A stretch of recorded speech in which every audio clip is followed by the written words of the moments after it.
Meanwhile, carrying placards with bold messages against corruption, youth groups alongside Akbayan party list took to the streets of Pasig, calling out the Diskaya family over alleged ghost projects. Unlike yesterday's more heated protest, today's action was marked by chants, drums, and symbolic displays, all demanding accountability. J.M. Pineda tells us more. Carrying placards with messages like Kadiri ang korupsyon, ghost projects sa papel, sports cars sa garahe, different youth groups together with Akbayan party list boldly expressed their anger toward the Diskaya family who are allegedly involved in anomalous flood control projects.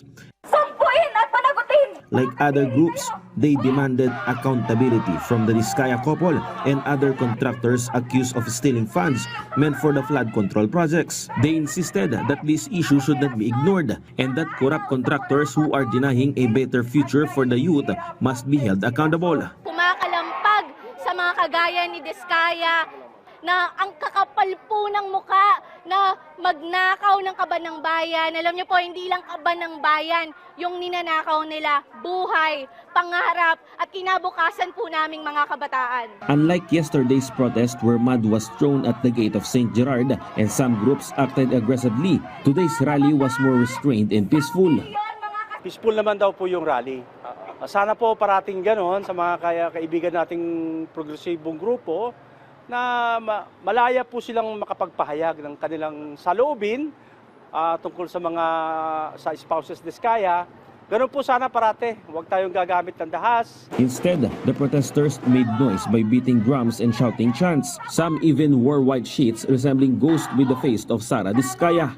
Para po sa atin, minumulto na tayo ng mga contractors na ito. Minumulto na tayo ng mga buwis ng taong bayan. Minumulto ang pera ng taong bayan. Minumulto ang kaban at kinabukasan naming mga kabataan. The groups also stressed that Filipinos should not get used to corruption. Tama naman po talaga na dapat magalit at ipakita natin ang galit nating mga kabataan ng ordinaryong mamamayan dahil hindi naman po normal ang ginagawa nila. At kami po sa Youth Against Kurakot, sa Akbayan at sa Akbayan Youth, andito kami kasi naninindigan kami na we don't want to normalize corruption. We don't want to normalize the luxurious lifestyle of public officials. The Pasig PNP assured that the situation remained under control and clarified that the police presence was only meant to ensure everyone's safety. We keep on monitoring kasi we expect the worst. So kung may mga ganito na situations, the PNP will always be ready to protect everyone. Meanwhile, the Diskaya camp reiterated that the couple is not hiding and is still in the Philippines. Just yesterday, they voluntarily surrendered their remaining luxury cars to the Bureau of Customs or BOC for inspection. Those vehicles were cordoned off, marked, and sealed. Nandyan po sa loob. Malinaw po yun, ha? Yung 16 po na ipinakausap ng ating mabuting commissioner ng customs, no? Voluntarily turned over or surrendered po sa Bureau of Customs. All in all po, 28 luxury cars base po sa sinabi ni Ma'am Sara doon po sa Senate hearing. Samaniego also clarified that none of the luxury cars were bought abroad.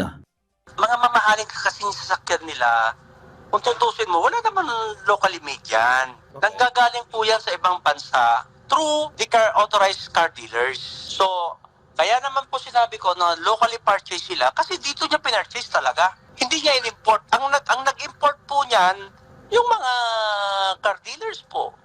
J.M. Pineda from the National TV Network for New and Better Philippines.